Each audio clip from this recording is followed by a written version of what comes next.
ஞாபகம் இருக்கா? இல்ல. இங்க வரவங்க கிட்ட இந்த ஞாபகம் இருக்கான்னு கேட்க கூடாது.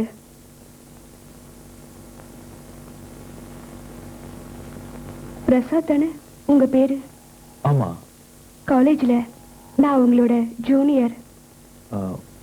பேரு சுமதி. நீங்க போட்ட மனிதனின் மறுபக்கம் நாடகத்துல நானும் நடிச்சிருக்கேன். எனக்கு ஞாபகம் இருக்கு. சரி, உங்ககிட்ட ஒரு ரிக்வெஸ்ட். இனிமே இந்த பக்கம் வராதீங்க. ஏ, அன்னைக்கு சண்டை போட்டதுனாலயா? அதனால இல்ல.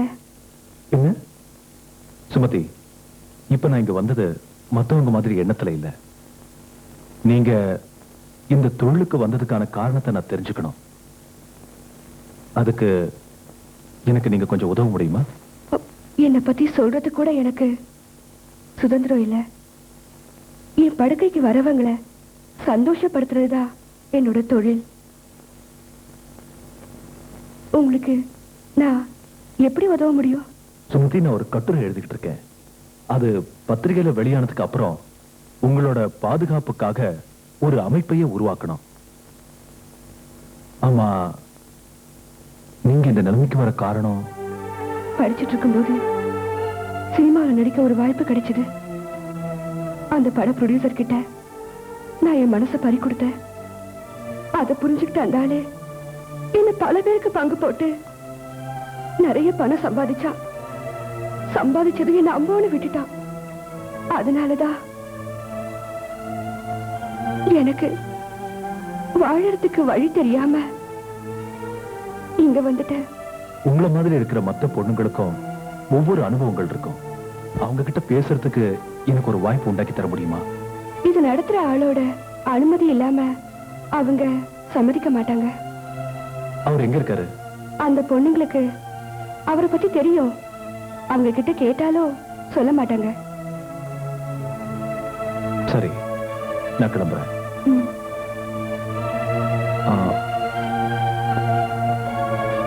நீங்க சொன்ன அந்த ப்ரொடியூசரோட அட்ரஸ் தர முடியுமா? எல்லாம் ஒரு நல்ல விஷயத்துக்காக தான்.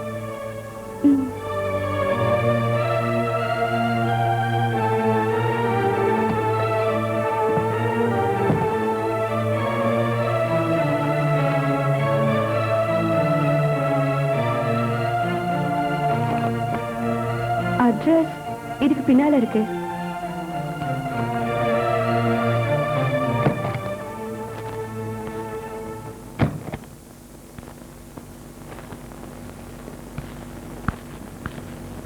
ஹலோ.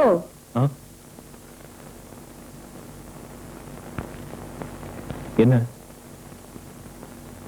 இங்க என்ன ஃப்ரீ சர்வீஸா நடத்திட்டு இருக்கோம்? ஒரு மணி நேரத்துக்கு 250 ரூபாய்.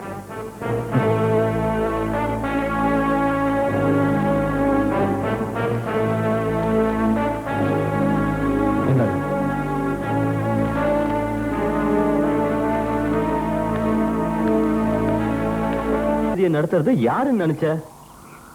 அவளை பார்க்கறதுக்கும் பேசுறதுக்கும் அவ்வளவு சீக்கிரம் முடியும்னு எனக்கு தோணவே இல்லை. அவ ஒரு டாப் விஐபிடா. அவ ஒரு போன் பண்ணா போதும், ஸ்டேட்ல இருந்து சென்ட்ரல் வரைக்கும் எல்லா வேலையும் தானா நடக்கும். அப்ப அவளை மட்டும் இன்டர்வியூ எடுத்தா போதும், நம்ம கட்டுரைக்கு தேவையான விஷயங்கள்லாம் கிடைச்சிடும். அதுக்கு அவளை நம்ம பார்த்தாகணும் இல்ல?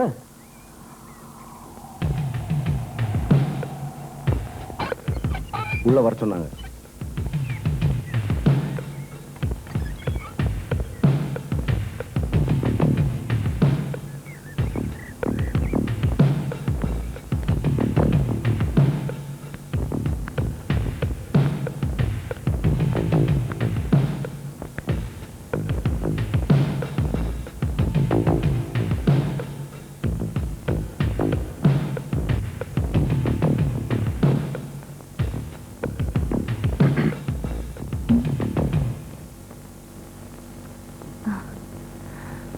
அன்னைக்கு கோயில பார்த்த அதே பொண்ணுதான் நான். I am Prasad, freelance journalist. Welcome. Please. Thank you.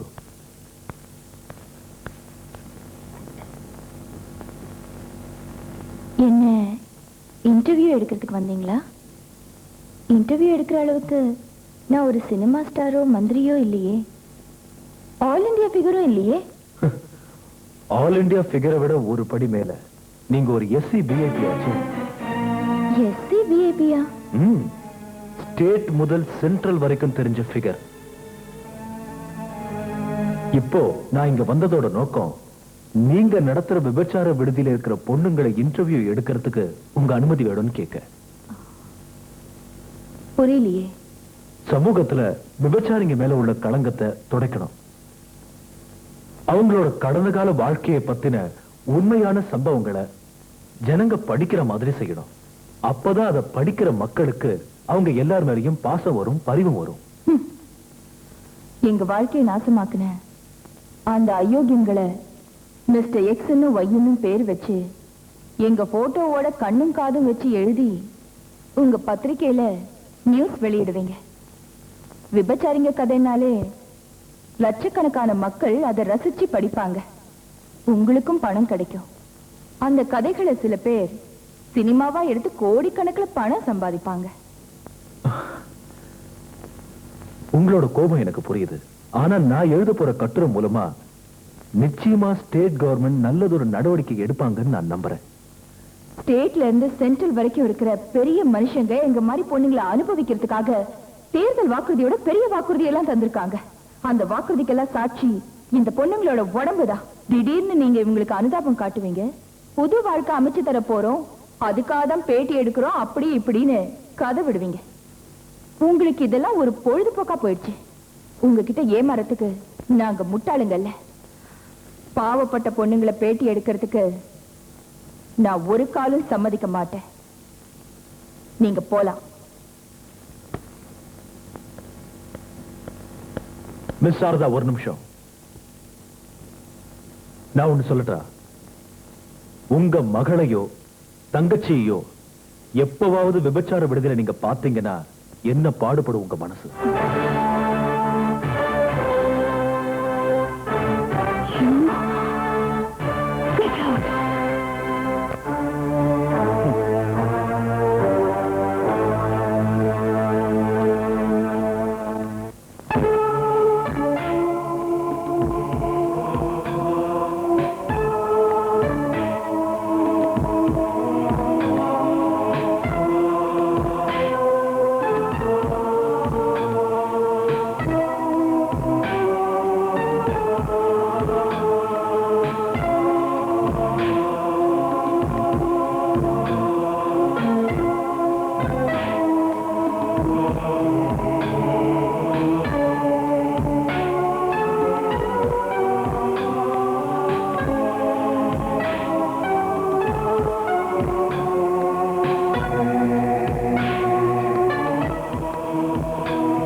Good morning sir. Good morning. உட்காருங்க. நாங்க பத்திரிகைக்காரங்க. உயர்ந்த நிலைக்கு வந்து உங்களோட அனுபவங்களை ஆர்டிகிளா எழுதிட்டு வரோம். அதுக்கு உங்க அனுபவங்களையும் தெரிஞ்சுட்டு போலான்னு வந்திருக்கோம். என்னோட அனுபவத்தை சொல்ற அளவுக்கு நான் ஒண்ணும் அவ்வளவு பெரிய மனுஷன் இல்லையே. ஆனா உங்களை பத்தி வெளியில ரொம்ப பெருசா பேசிட்டு இருக்காங்களே. பேசுறவங்கிட்டே போய் கேளுங்க. எல்லா விஷயத்தையும் மத்தவங்க கிட்ட கேட்கலாம். சில விஷயங்கள் உங்களுக்கு மட்டும்தான் தெரியும். உங்க முன்னேற்றத்துக்கு காரணம் சுமதிங்கிற பொண்ணுன்னு சொல்றாங்க. யார் அவ? அவ இப்ப விபச்சாரியா இருக்கிறாங்கிற விஷயம் உங்களுக்கு தெரியுமா? அவ என் படத்துல நடிச்சது மட்டும்தான் எனக்கு தெரியும். அதுக்கு நான் அவளுக்கு பணம் கொடுத்துட்டேன். எதுக்கு? அவளோட அழகு பயன்படுத்தி சம்பாதிச்சு அது கொடுத்தியா? விபச்சாரம் பண்றவளுக்குலாம் நான் பணம் கொடுக்க வேண்டிய அவசியம் இல்ல. இப்படி சொன்னா எப்படி? சுமதி எப்படி விபச்சாரி ஆனாங்கிறத நாங்க போட்டோவோட பேப்பர்ல போடுவோம். என்ன மிரட்டுறீங்களா? அப்படியே தான் வச்சுக்கோங்களேன்.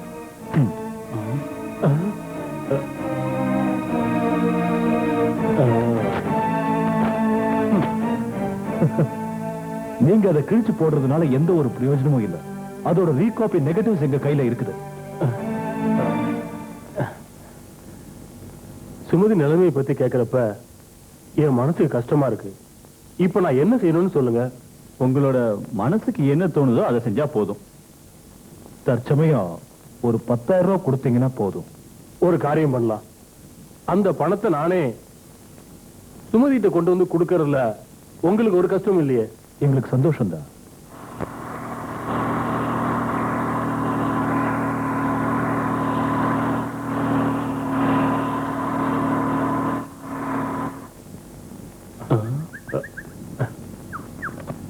கார்ல ஏதோ ட்ரபிள் போல இருக்கு. கொஞ்சம் தள்ளுறீங்களா ப்ளீஸ்? வேணும். ஓயே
ஓகே ஓகே